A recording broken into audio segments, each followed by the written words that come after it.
YouTube vinyl community, Paul McCartney fans, random people on the internet. My name is Giggens, and we're here today to talk about Paul McCartney's 1989 comeback album, if you will, Flowers in the Dirt. And this actually happens to be the Paul McCartney Archive Collection, which I think is the first vinyl version I have of one of these records. I've got a bunch of these on CD, but to have the actual vinyl doesn't happen that often. These things are crazy expensive all the time because they make 14 different versions of them. They're just expensive. But really excited to talk about this one. I have always loved this album, almost all the way through.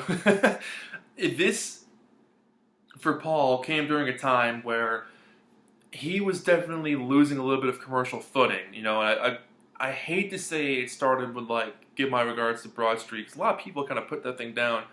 I love that album, and I think the movie's fun. It's definitely not the best thing he's ever done, but I think there's something to be said for it. But after that, you got the Press to Play album, which I haven't done a review for you on this channel, and I will at some point. And that album is easily one of Paul's weakest albums. So much so that I don't even remember most of the tracks on that thing, because it's been probably... It's been a long time since I've heard it. Just put it that way. And I really think that when George had his comeback, because he took years off between Gone Tropo and Cloud 9, I think when he put out Cloud 9, and the reaction was so strong because there was definitely a Beatle-y influence on it, also for the first time since the early days. Because you gotta remember, most of the guys, when the Beatles broke up, they really tried to do things that weren't Beatles sounding, especially Paul. I mean, he went really out of his way to sound as un-Beatles as possible. And to see that George's success was so humongous with that album, with songs that kind of sounded of the Beatles-esque delivery, then the Rock and Roll Hall of Fame happened, and a lot of Beatle-ish activity was kind of spurring up. Maybe that inspired Paul, but you know, he wrote a lot of songs with Elvis Costello, and some of them are on here, some of them are on the next album, Off the Ground, and then Elvis put some of his on Spike, so good collaborative era for both of them. I think Paul realized he needed a kick in the pants to try something different, kind of like be like, you know what, maybe it's okay if I sound like myself, if I sound like songs I would have written 20 years ago. But as much as he does have a bit of a Beatles influence on this album, he also sounds completely refreshed and so much more confident and so much more sure of his place in the musical world that this album stands out as one of the best things he's ever done. Song construction, lyrical content, the delivery, the overall presentation, expanding into different genres, the flavor of this thing. Paul goes places he hasn't really gone before. And for me, this is one of the first Paul albums where he like really shows his strengths in just going head first into an album. And I say that, I mean, with Wings, it was a lot of group activity there, and they definitely had their sound. And then when Paul started doing more solo stuff in the 80s, you know, you had McCartney 2, Tug of War, Pipes of Peace, and those were really good, solid records too. But there's something about this one that shows a whole different hunger to Paul, that when he really wants to strive for something in an artistic way, in a commercial way, and incorporate all that together, and have moments on here. I think having Elvis as his songwriting partner was great, because it's a little bit John Lennon-y, where they definitely have a balance, where they play off each other really well. And that's what made the Beatles songs so dynamic. Because so many of Paul's albums are just like happy the whole way through, and you're kind of like, did something please happen? That's why Chaos and Creation in the Backyard is so good, because there's something happening here. And so that's this album. You know, there's some good nostalgia on here, there's some good changes. It really kind of goes places. And you get the first track on here, My Brave Face, which he wrote with Elvis, and it's an excellent, top-notch track. I mean, just the opening intro vocally is enough to be like, wow, that's really ear catching. Like, I'm invested in this song already. You know, in the original acoustic demo of the song, that would have worked as a song as well. That sounds like a Beatles song with the two of them playing off each other vocally. which I think is a track on here as one of the bonus tracks. Yeah, it is. Disc 2 is all the original, a bunch of original demos on here. And they could have put that out as just the two of them singing as a duet, and that would have been enough. But you get a really tight production, a bright chorus. It's Paul sounding really Beatle-y, but as a grown-up Beatle, and it works. I mean, when you end on that note at the end of the song, it has a very "She Loves You"-esque vibe to it. It just hits all the marks of a classic track, and I wish he would bring this back into his set list because it's one of the best songs he's ever done. While it does harken on sort of a Beatle influence, it's very Paul. It's very story-based, which Paul loves to write about stories about different people. The shifting throughout this track is insane. Like, I actually learned this song on guitar because I was so immersed with the construction of it. And the chord changes on here are just fantastic. How it goes from a couple of different minor chords back up to a really bouncy, joyous chorus that, offsets itself against these lyrics that are pretty sad. The whole chorus, I mean, it musically sounds super happy, but lyrically is like, I'm in this place where I can't find my brave face. Like, I can't put this on anymore. Like, life is really hard. I can't put on this mask anymore. Like, I'm just kind of like, what do I do? So it's nice to hear Paul in a different mode where he's singing about something unhappy, but the music doesn't necessarily reflect that, but the music also sounds reflective and a bit nostalgic at the same time, but also forward thinking. It's just a hell of a track. I could spend probably a half hour just talking about this one song. So it's one of those things where if I was buying records in 1989 and had been buying all of Paul's stuff this whole time, hearing this track for the first time, my initial reaction would have been, where the hell has this guy been for the last 10 years? Like, where has this version of Paul McCartney been? Because, wow, he can still do it. Like, there he is. Rough Ride.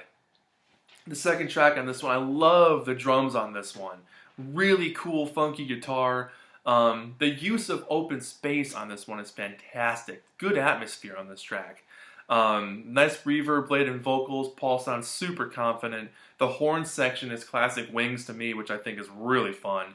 But I love the overall relaxed atmosphere of this thing. It's sort of laid back, but it's also real funky at the same time. Again, something Paul hadn't really played with before. One thing Paul's really good at is filling up a song.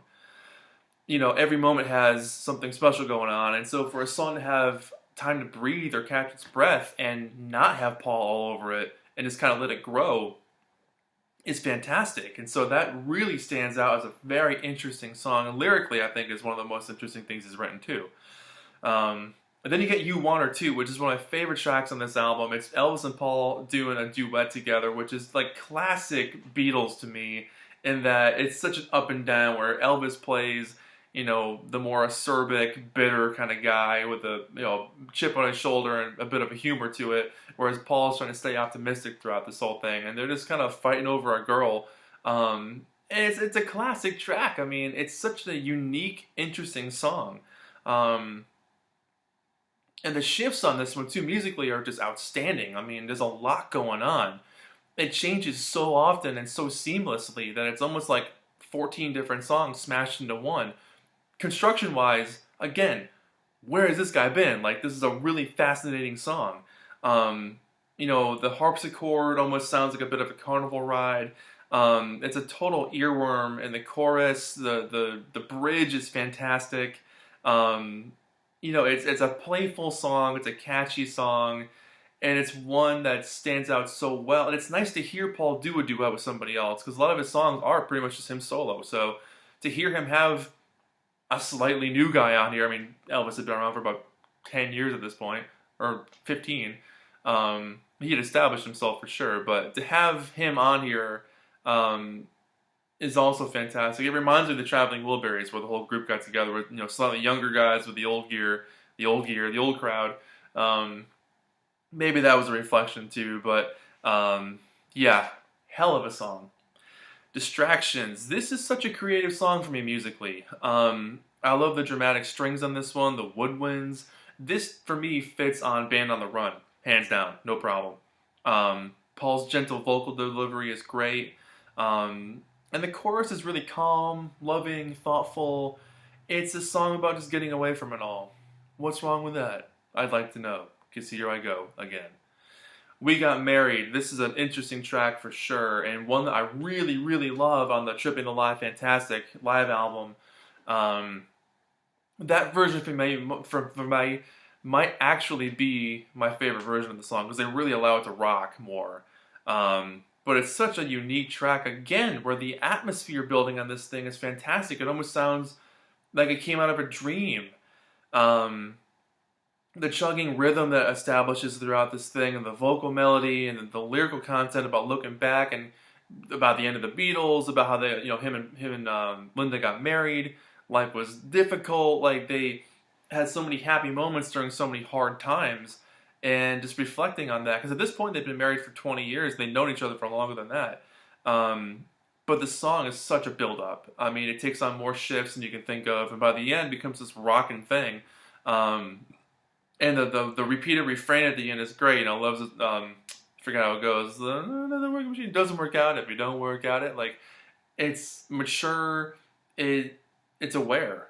It knows that, like, it's a love song, but it also knows that love can take some work sometimes. And it's a whole different character to Paul that you don't normally see on his records, and I think that's why it stands out for me so much.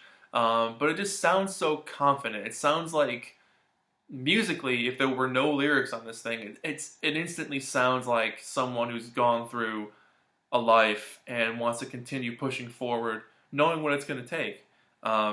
But knowing that love is there along the way. So, fantastic song. And then it ends with Put It There, which is such a great little ending to side one. It's a song that Paul wrote with a phrase that his dad would say, put it there if it weighs a ton. Great acoustic track. It's sentimental, it's nostalgic, it's full of love.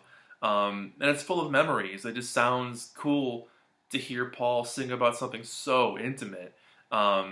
It's a wonderful addition to an already wonderful album, that's for sure. Side 2 opens with Figure of Eight. I love this song. He'd open a lot of his shows during this tour with this track. It's a total rocker. It's propulsive, it's catchy, it's witty, it's Paul at his absolute best. He loves doing the whole, hello, goodbye, up and down type of stuff. And so here we go with, you got me dancing in a figure of eight, don't know if I'm coming or going, early or late. Up and down, around we go, I want to know. Like, he's really good at doing that kind of wordplay, and so this just favors it perfectly. The guitar riff is so memorable, and lyrically it's great. It's about peace and love, and it's about looking out for each other, and Paul gets to scream a bit on it. It's really, really fun. Just a great rockin' funky track to open side 2. And then you get this one, which again is a total classic. I wish he would bring this back too, but on his live shows. Total Beatle track on this one. Instant sing-along. It's the verses are sweet, romantic, they're considerate. It's just acknowledging that you really deeply care about somebody. I love those verses. And then the chorus is like the cherry on top. I mean, if I didn't, what can't I think how they go right now?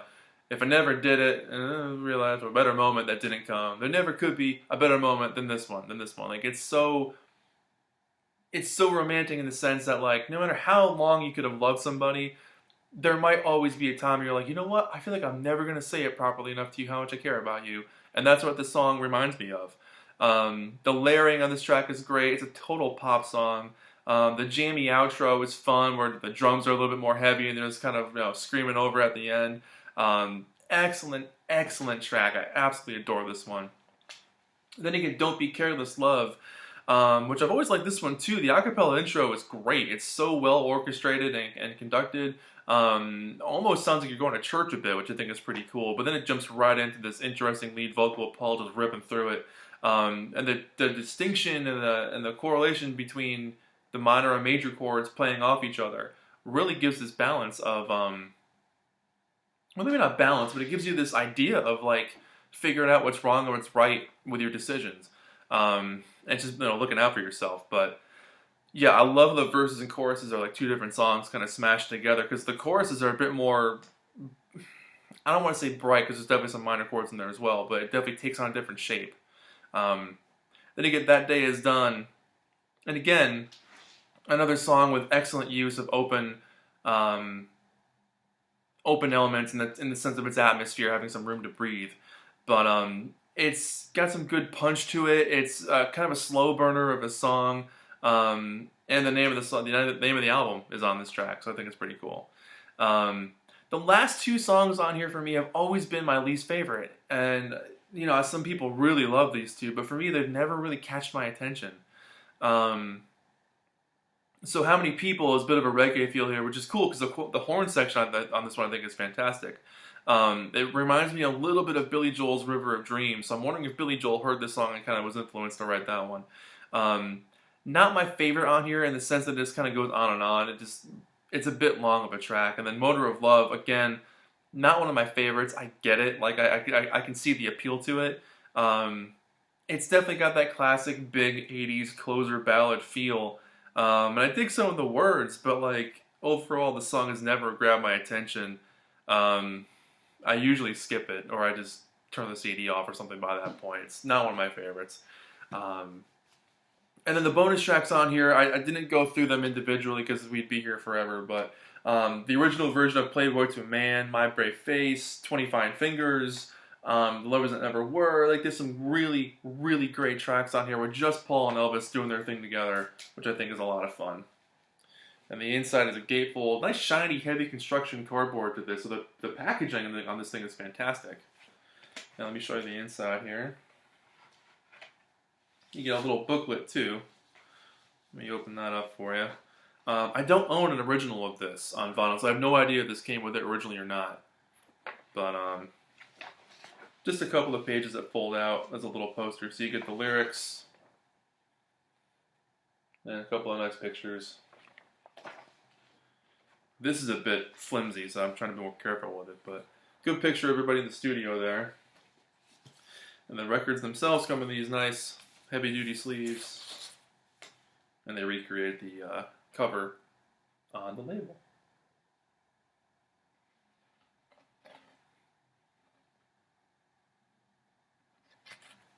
So yeah, that's the whole album.